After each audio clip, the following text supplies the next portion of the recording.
A full moon, nature's Ozempic, and shoulder pads are back. It's the news you didn't know you needed in our new weekly segment, Anything But Politics. I'm Jenna, and this is Smarter News.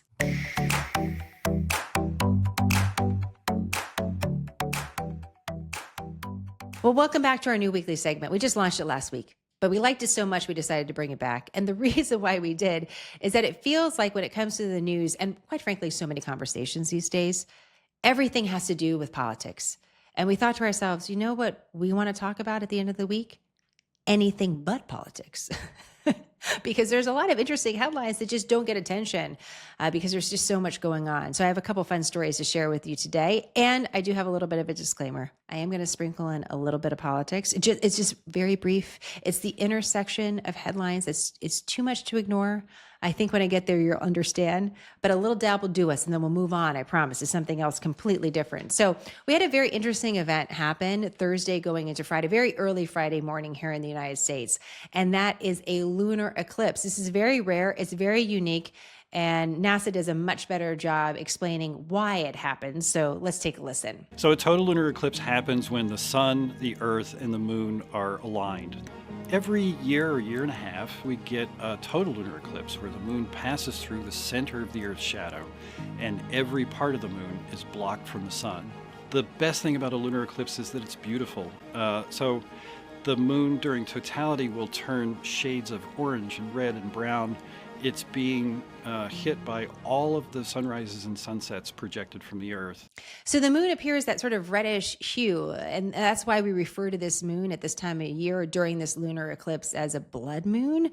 We also can refer to this full moon as a worm moon because apparently this is when earthworms surface. Neither visual is very cheery or bright.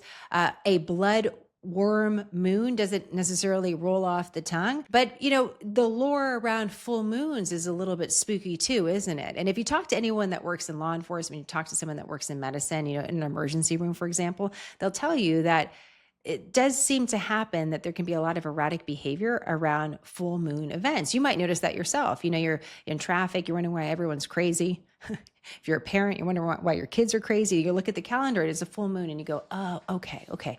And it's not that it explains the behavior, but it might give you a little bit of an excuse, a little bit of leeway during times of full moons. I don't know if it actually works for the following. So we have a very interesting way that the calendar lined up. Friday is also the deadline for Congress to figure out some sort of spending bill to prevent a government shutdown. And it goes without saying there's a lot of personalities on Capitol Hill, and then you're going to throw a full moon into the middle of it. So I don't know how much of a factor that is, but it seems like something we should just recognize is happening. And perhaps next time around that we're looking at spending bills, we push the calendar, maybe we push the deadline a little earlier or a little later to avoid a day that's just on exactly a full moon.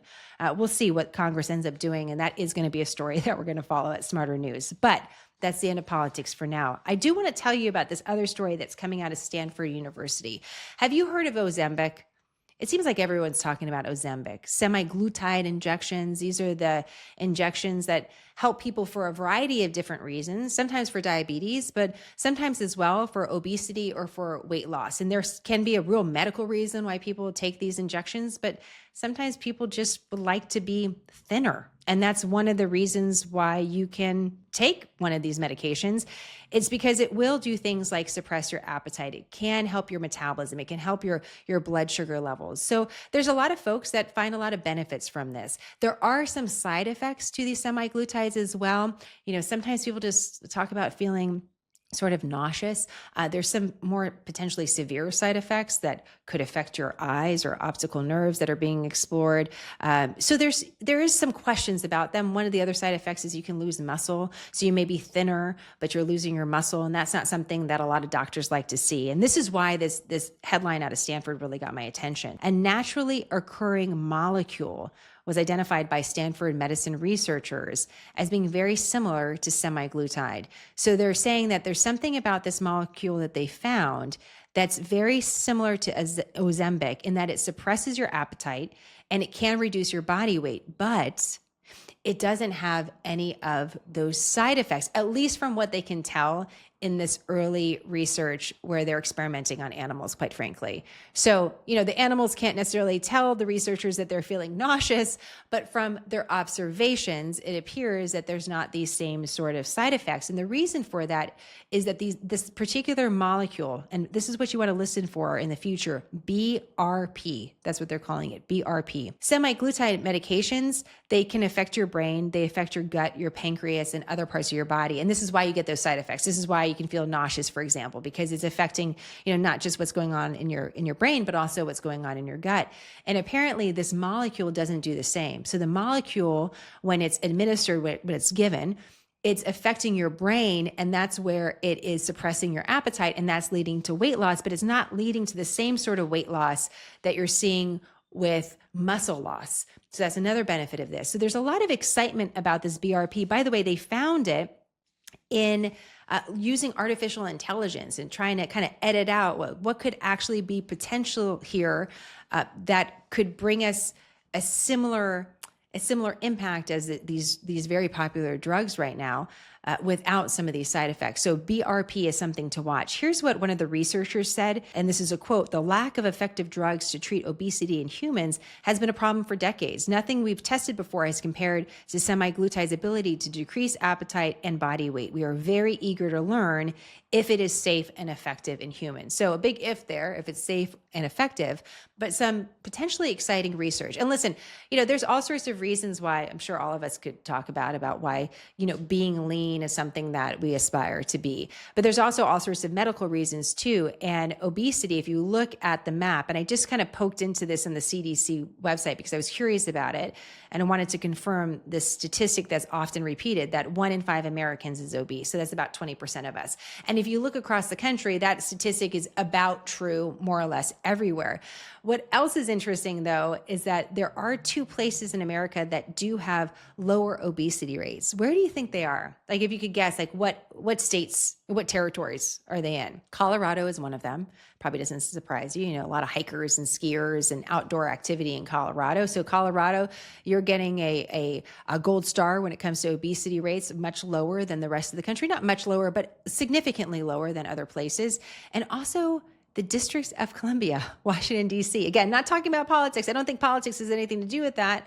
But kind of interesting that District of Columbia would be the other area, which is, by the way, in green, as just being slightly better than the rest of us, quite frankly. So obesity is now being considered a chronic illness, and it's something that when we're looking at the way that healthcare is done in America, there's a big question about the use of semaglutides and how effective they can be to not only help people when it comes to obesity, but then also decrease the side effects, the pre-existing conditions or conditions that can come with obesity as well. And so that's one of the reasons why there's a lot of attention on these medicines, and potentially this alternative.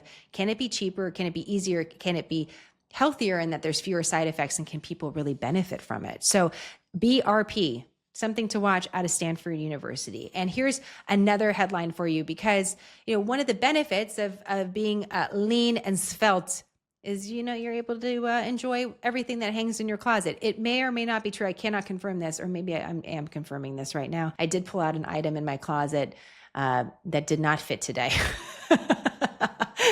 I don't know if you could, maybe it still fit, but it didn't feel right. Okay. It didn't feel right. Listen, it's been a lot of years and a lot of different children, but one of the great benefits of feeling fit and feeling healthy is you get to wear whatever you want to wear. And that's why we're going to finish up talking a little bit about Paris Fashion Week. Okay. Because there is actually news out of Paris Fashion Week. Okay. This isn't just all fluff. There's actually news out of Paris Fashion Week and the final show of the week, which apparently got amazing reviews for Yves Saint Laurent, one of the major fashion houses out there. And by the way, the famous words of Saint Laurent are the following: Chanel gave women freedom, Yves Saint Laurent gave them power. So keeping that in your mind, I just wanted to I want to flag this runway show for all of us, because there is a new trend in fashion that we're seeing in Paris, with a question about, is this a trend that is coming to the United States in the fall? And you heard it here first, and that is shoulder pads. So the Yves Saint Laurent show had all sorts of things. They'll call it more structured clothing. Okay, but let's just speak frankly. These are shoulder pads. These are shoulder pads, and they went all in. And so because this is a major fashion house, it begs the question, is this the direction that we're all heading in? You know, with inflation and tariffs and all the different pressure that's on the economy, if you're thinking about an investment piece for the fall, are you looking for a blazer with shoulder pads? It's an honest question. It's one I think we should be thinking about. That's what we're going to finish on. Shoulder pads, are you in or are you out? Are you a yay or are you a nay? I don't know. But by the fall, so many things can change, you know? We may have a spending bill passed. We may all be super skinny because of BRP and healthy and happy, and we could all be wearing shoulder pads. And again, you heard it here first on this segment, anything but politics. And that's why we need a segment like this. I'm very curious your thoughts on all the following, this pressing news. There's some interesting stuff here that we can root through and kind of think about this weekend, but hopefully you'll spend some time enjoying your friends and family. And thank you so much for your support. A quick, concise, nonpartisan, smarter news where we sample a little bit of everything and hopefully add value to your life. Have a great weekend. I'll see you next week with the big headlines.